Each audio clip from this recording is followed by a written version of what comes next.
Assalamualaikum, selamat pagi, khususnya kepada Tuan Haji Jamaluddin selaku penyelaras ataupun penyelia bagi program FUFT Middle Leader, Course for Middle Leader.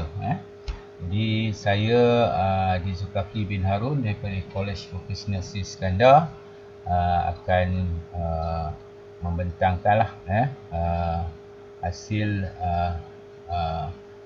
kursus yang telah saya ikuti, Leader Course for Middle Leadership dengan Institut Amiruddin Baki, dan ini adalah hasil daripada pengalaman serta pengetahuan yang diperolehi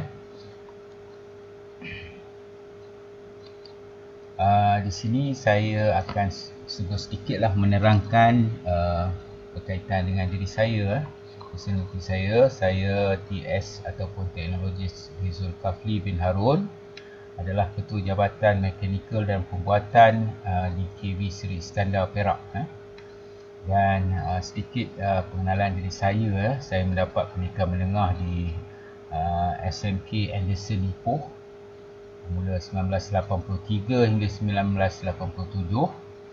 Mendapat pendidikan tinggi, pertamanya saya mendapat Diploma Program Maktab Perguruan Teknik Kuala Lumpur pada tahun 1994, dan kemudian melanjutkan pelajaran ke Universiti Teknologi Malaysia dalam bidang kejuruteraan mekanikal pada tahun 2004. Pengalaman mengajar saya ialah pertama di Sekolah Menengah Vocasional Krian selama 10 tahun, dan di College Vocational Sri Iskandar 15 tahun sehingga sekarang. Baik, sedikit pengenalan apa dia proses Canvas Strategi Analisis Data. Saya telah membuat perbincangan dengan pengarah College Vocational Sri Iskandar, itu Encik Azhar bin Mahir, dan beliau telah mencadangkan supaya saya membuat sedikit berasaskan pengalaman tu membuat Canvas Strategi Analisis Data ni berkaitan dengan keselamatan bengkel.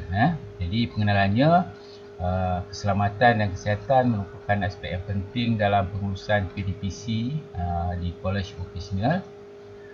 Selaku Ketua Jabatan dan Pemimpin Pertengahan, satu tindakan perlu dilakukan untuk memastikan keselamatan serta kesihatan pensyarah dan pelajar yang menggunakan bengkel adalah selamat. Jadi berdasarkan data-data yang diperoleh ini, saya seterusnya mencadangkanlah untuk saya buat analisis berkaitan dengan program model bengkel selamat. Jadi langkah pertama dalam Canvas Strategi Analisis Data ni iaitu kita pergi kepada objektif yang pertama. Jadi yang pertama saya telah pernah pasti, pertama sekali untuk meningkatkan kesedaran mengutamakan pengurusan keselamatan bengkel. Dia punya key point di sini adalah pengurusan. Yang kedua, meningkatkan sistem pengurusan bengkel mengikut kehendak DOSH, JKKP DOSH Jadi yang ini kita lebih menjurus kepada konteks yang lebih mendalam. JKKP ni adalah Jabatan Keselamatan dan Kesihatan Pekerjaan Malaysia ataupun Department of Safety Health DOSH.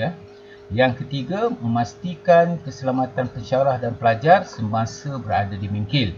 Yang ini kita perlu pastikanlah mana kondisi bengkel bersama pengguna dia.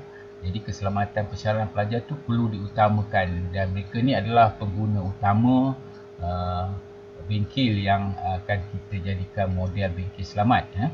Dan yang keempat, memastikan persekitaran penggunaan peralatan dan bahan yang di bengkel mengikut prosedur JKKP ataupun DOSH tadi. Jadi ini penting key point dia adalah persekitaran peralatan dan bahan. Ini adalah antara item-item yang penting yang sentiasa berada di dalam bengkel, mana-mana bengkel pun. Jadi saya dah menetapkan ini adalah 4 objektif utama dalam melaksanakan model bengkel selamat ini.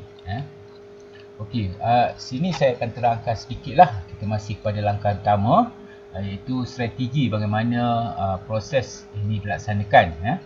Yang pertama sekali, saya mendapatkan data audit pendiri menggunakan borang AKKP 2014 daripada DOS tadi, borang audit keselamatan dan kesihatan pekerjaan 2014. Yang kedua, saya akan mengumpul data audit ni dan membuat analisis mengikut langkah-langkah Canvas strategi analisis data lah. Yang ketiga, saya akan menyenaraikan jurang dan saya mengenal pastilah aktiviti dan program yang perlu dilaksanakan sebagai satu penambahbaikan dan menentukan sasaran dia. Dan yang keempat, akhirnya ialah melengkapkan semua maklumat dalam borang OPPM. OPPM ni itu adalah strategi pelaksanaan. Okey, instrumen yang saya akan gunakan, saya letakkan sini. Ini adalah contoh borang audit keselamatan dan kesihatan pekerjaan 2014 yang sendiri dikeluarkan oleh Jabatan Keselamatan dan Kesihatan Pekerjaan. Jadi borang audit ni adalah salah satu contoh yang saya masukkan dalam instrumen, dan ini adalah instrumen yang digunakan sebagai satu penilaian. Satu penilaian, dan saya masukkan dalam portfolio saya. Berkaitan dengan semua item yang terdapat di dalam audit keselamatan dan kesihatan pekerjaan ini. Baik, serba sedikit untuk langkah 2 ni saya terangkan sedikitlah. Ini adalah langkah kedua, audit pendiri, ataupun bagaimana saya nak buat kena pasti untuk dapatkan data item penilai AKKP 2014 ni. Di dalam borang ini kita boleh klusterkan dia kepada 8 item yang penting. Yang pertama sekali adalah pengurusan keselamatan dan kesihatan pekerjaan. Maknanya audit, pengauditan berlaku dari segi pengurusan keselamatan dan kesihatan pekerjaan. Yang kedua, keselamatan ruang makmal ataupun bengkel. Yang ketiga, keselamatan elektrik. Yang keempat, keselamatan mekanikal. Yang kelima, keselamatan bangunan dan persekitaran bengkel maksudnya. Yang keenam, program kelesterian bengkel. Yang ketujuh, keselamatan bahan kimia berbahaya. Dan yang ke-8 akhir sekali adalah keselamatan biologi. Jadi dalam borang audit ni kita kena pasti 8 kluster lah yang untuk kita nilai untuk mendapat pengiktirafan DOS. Untuk makluman, apa yang kita perlu dapatkan ialah kita perlu dapatkan pengiktirafan DOS. Baik, ini adalah 8 item ataupun tindakan yang perlu kita lakukan, yang akan kita nilai untuk kita kena pasti apa dia jurang yang kita kena pasti, dan apa dia perkara yang kita perlu laksanakan untuk penambahbaikan. Baik, kita masih berada pada langkah kedua, audit pendiri. Data penilaian ini saya laksanakan bersama ketua program masing-masing lah. Jadi untuk jabatan mekanikal ni kita ada 4 program, iaitu program kimpalan, keduanya program automotif, yang ketiga program penhijukan dan penyamanan udara, dan yang keempat adalah program pemesinan. Jadi untuk mendapatkan data yang stabil, stabil maksudnya data yang valid, saya telah buat penilaian ini secara bersilang, yang mana untuk skor kimpalan kita akan minta KP auto akan audit. Bagi skor untuk auto pula, bengkel auto, kita akan buat diaudit oleh KP kimpalan. Bagi program penyaman udara akan diaudit oleh KP pemesinan, dan bagi skor pemesinan akan diaudit oleh KP penyidikan lah. Jadi saya buat persilangan.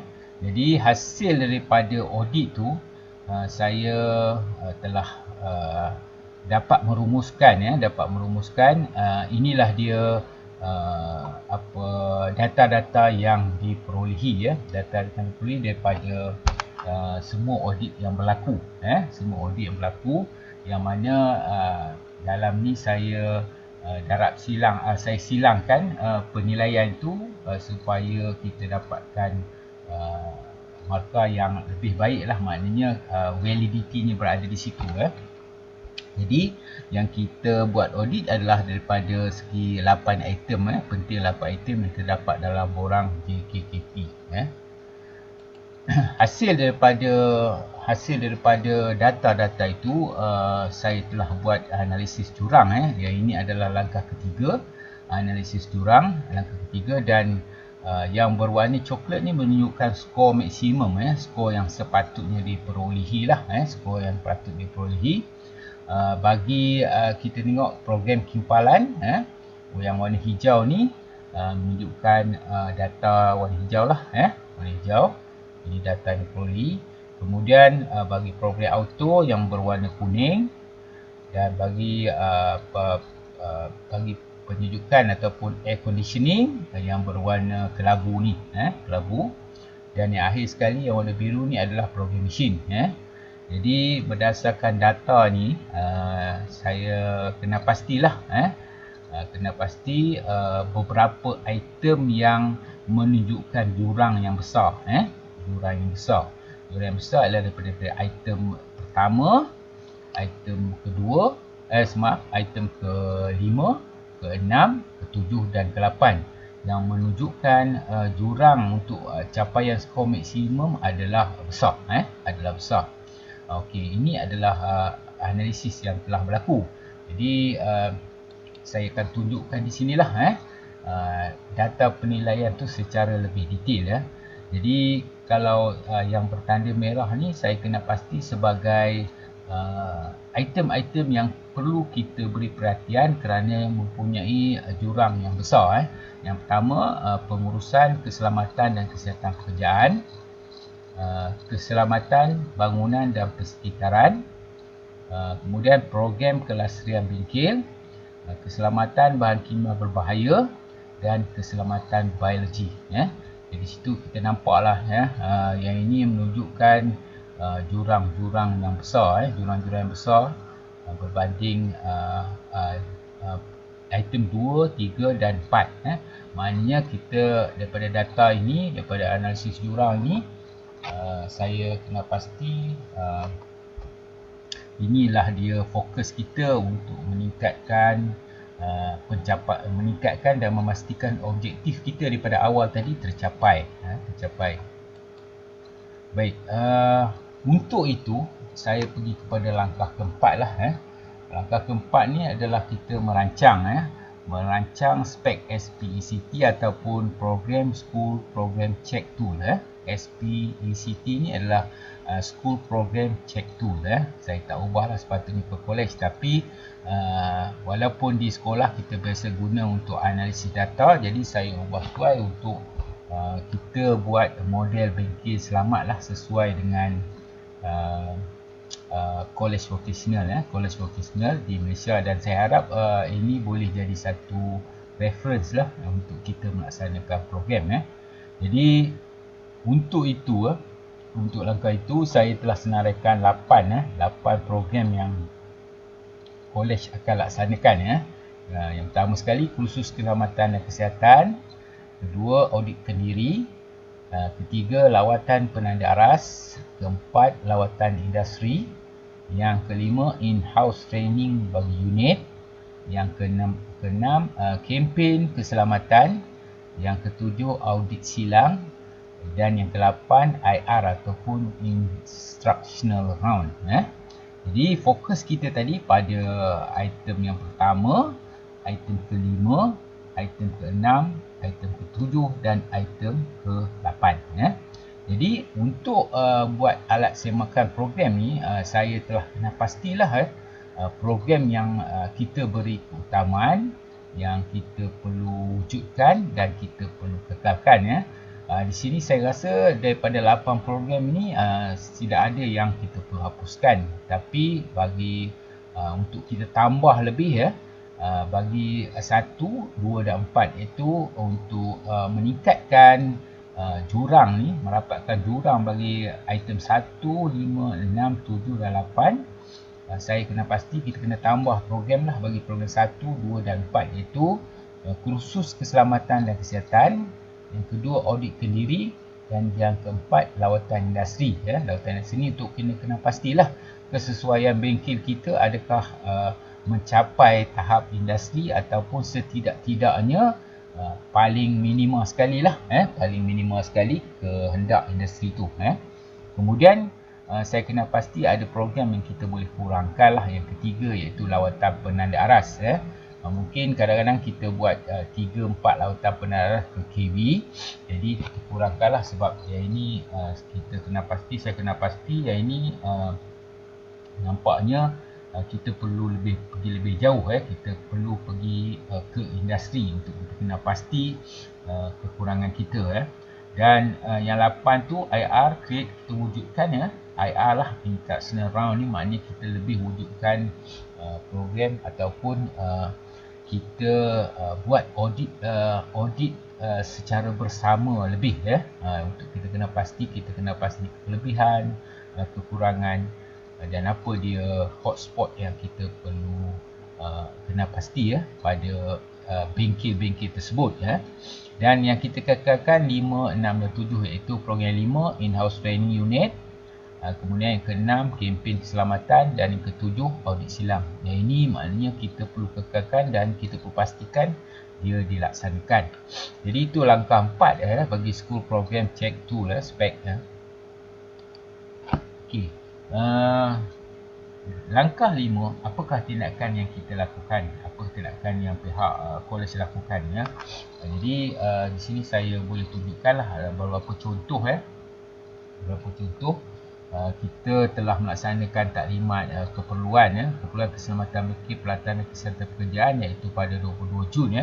Jadi kita bersama dengan Jabatan Keselamatan dan Kesihatan Kerja Perak, DOSH Perak, kita telah buat taklimat kepada semua pensyarah yang terlibat, dan kita fokuskan untuk memastikan pensyarah kita memahamilah situasi keperluan dan keselamatan bengkel dari segi peralatan dan kesihatan pekerjaan. Itu langkah plan tindakan kita ambil.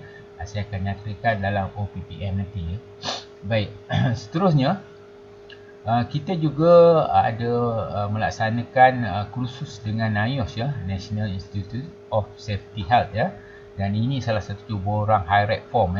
High-rate form ni untuk kita kena pasti risiko, dan program ni telah dilaksanakan. Jadi kita berharap agar semua pensyarah terlibat meneruskan dan mengikuti program ini supaya kita dapat mendalamilah dan menghayati pentingnya keselamatan dan risiko dalam bekerja. Jadi ini salah satu beberapa tindakan yang kita laksanakan. Ini contoh yang saya bawa dalam slide inilah.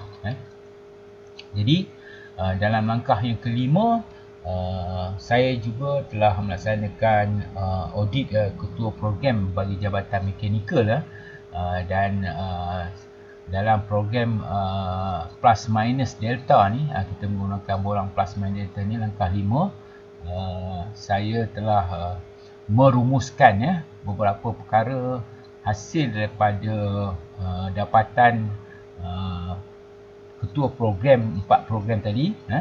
Saya telah merumuskan. Baik, yang kita perlu tambah ataupun plus, hubungan baik antara ketua program dan ketua bengkel tu kita perlu tambah baiklah, sebab dia orang yang berbeza. Ketua program ni lebih kepada akademik, manakala ketua bengkel ni lebih kepada pengurusan bengkel. Jadi kita nampak hubungan baik kita perlu pertingkatkan supaya ada kerjasama yang baik di antara ketua program dan ketua bengkel. Ini antara dapatan yang saya perolehi daripada borang PMD ketua program 4 ketua program tersebut. Dan kita kena pastikanlah ketua bengkel mempunyai komitmen yang tinggi, sebab kita nampak kita kena yakinkan ketua bengkel supaya mereka ni bertindak dengan proaktif, supaya kita pastikan keselamatan di bengkel. Yang kita kurang minus ni, kita kurang kita kena pasti kurangnya interaksi hubungan antara pensyarah dan pensyarah.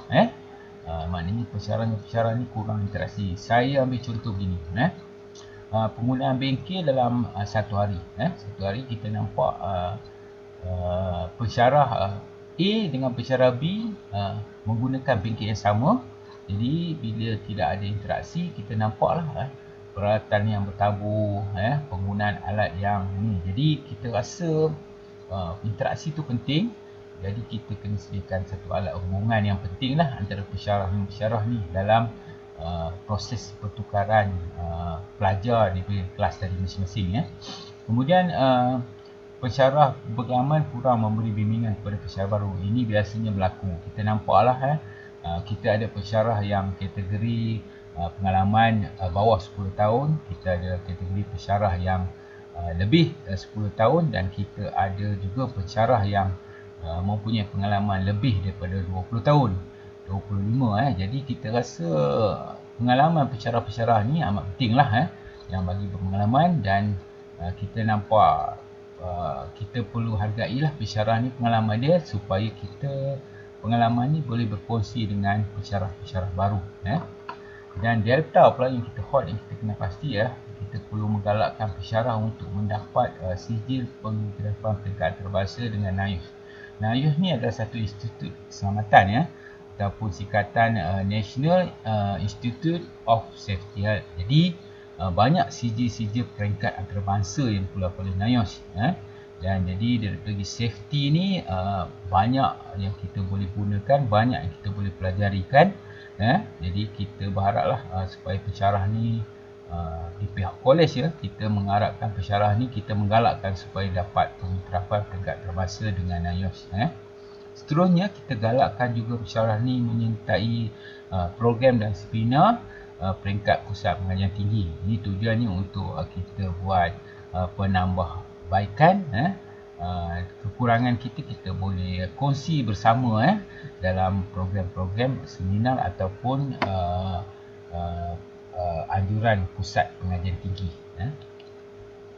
Baik, kita terus kepada langkah ke-6. Langkah ke-6 ni adalah OPPM ataupun One Page Project Manager.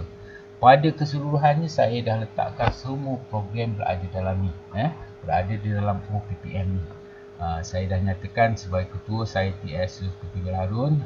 Projek adalah model bengkel selamat, dan kita mulakan projek ni pada 12/9/2021. Jadi saya telah pastikan juga objektif objektif awal kita tadi, di mana objektif ni adalah tujuannya kita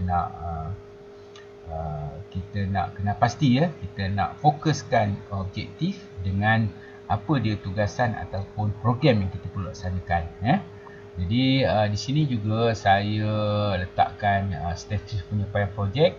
Kalau yang siap tu bertanda right, yang belum siap tu bertanda pangkah. Dan 8 program yang saya nyatakan dalam peringkat awal tadi, ini adalah program yang kita laksanakan untuk meningkatkan capaian. Jadi di sebelah hujung ni ada tanggungjawab siapa yang bertindak. Saya dah tugasan ni.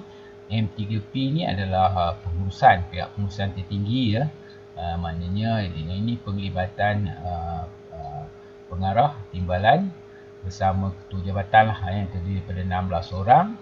Kemudian kita ada unit latihan kemahiran staf B, kita ada ketua program C, kita ada ketua bengkel D. Jadi tanggungjawab peringkat atasannya adalah 4 kelompok ini.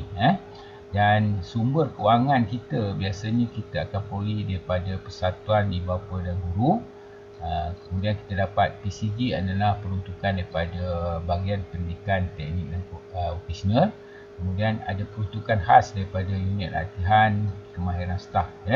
Unit latihan kemahiran staf.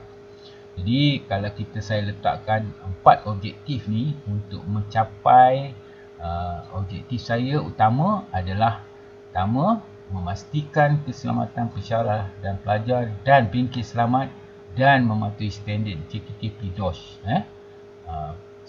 Sasarannya pada Jun 2022. Maknanya pada Jun 2022 semua 4 bengkel ni akan mencapai taraf model bengkel selamat. Dan bagaimana saya nak capai, saya letakkan sasaran markah audit JKKP mesti melebihi 80% dan ke atas. 80% dan ke atas untuk mencapai objektif ini dan melaksanakan program ini. Okey. Kalau kita lihat, saya dah laksanakan beberapa keselamatan, khusus keselamatan kesihatan tadi saya dah tunjuk contoh, kita dah laksanakan. Audit sendiri pun kita laksanakan.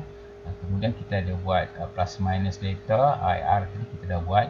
Dan ada beberapa program yang belum kita boleh laksanakan lah. Ini akibat kekangan pandemik ya. Jadi kita jangkakan, saya mula September 2021 sehingga Disember 2021 dan saya akan streskan untuk kita laksanakan pada tarikh sebelum Jun 2022. Maknanya kita ada lebih kurang 7 bulan ya, daripada November, Disember, Januari, Februari, Mac, April dan Mei. Kita ada 7 bulan lah untuk melaksanakan program ini untuk kita capai sasaran markah audit JKKP 80% dan ke atas.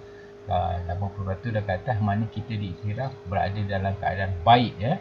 Bengkel berada dalam keadaan baik dan boleh jadi contoh.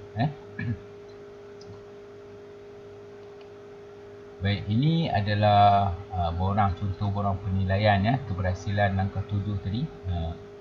Langkah 7 kita buat penilaian keberhasilan. Ini berdasarkan borang JKKP tadilah yang kita buat penilaian awal. Jadi program audit IR ni pun kita gunakan borang ini. Jadi kita buat penilaian, kita buat secara silang lah dan kalau ikut daripada program awal tadi, kita bolehlah kita buat audit silang tu. Maknanya kalau berlaku audit silang ni, kita boleh buat bersama dengan KV lain ataupun kita panggil pemain industri untuk menilai ya, sebelum kita dapat pengiktirafan daripada DOSH ataupun JKKP.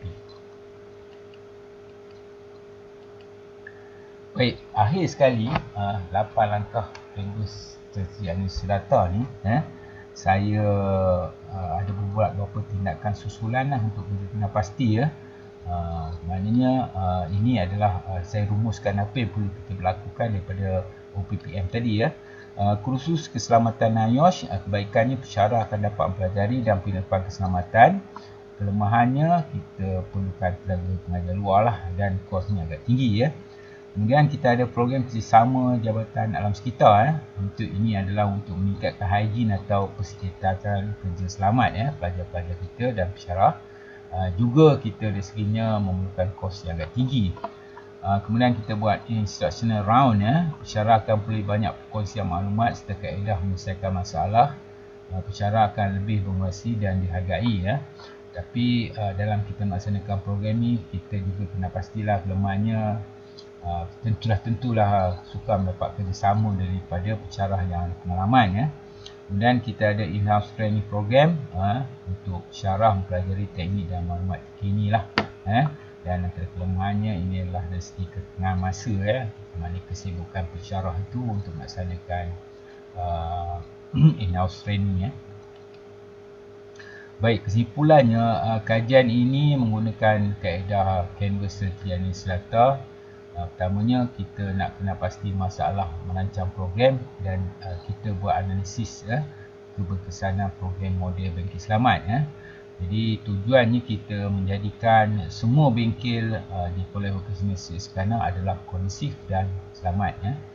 Jadi pada hari ini saya disediakan sedikit lampiran lah borang-borang ataupun kertas cadangan yang kita laksanakan sepanjang progres ya, penggunaan borang yang sepanjang perjalanan ya, program model bengkel selamat ni ya. Jadi ini adalah borang yang boleh kita jadikan contoh ya. Jadi saya rasa itu saja pembentangan saya ya. Saya harap Tuan Haji berpuas hati ya dengan hasil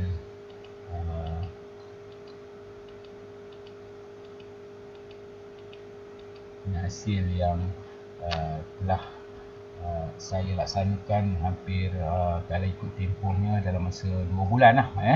Jadi kalau ada apa soalan dia boleh ajukan pada saya lah. Saya rasa itu saja. Sekian, terima kasih. Assalamualaikum warahmatullahi wabarakatuh.